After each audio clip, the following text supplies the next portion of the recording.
विशुवरी happy anniversary Hathiram मना संग कविता बनी।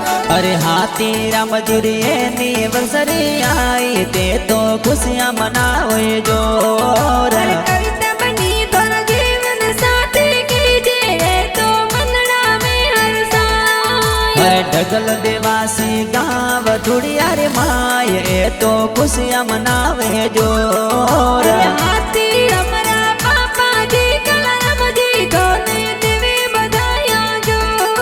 अरे हाथीराम जी रा मम्मी धूड़ी देवी ए तो देवे बताया जो कविता बनी रा पापा जी बगा जी दोने देवे बधाया जो। अरे कविता बनी रा मम्मी की देवी तोने देवे बताया जो कावसड़ा रे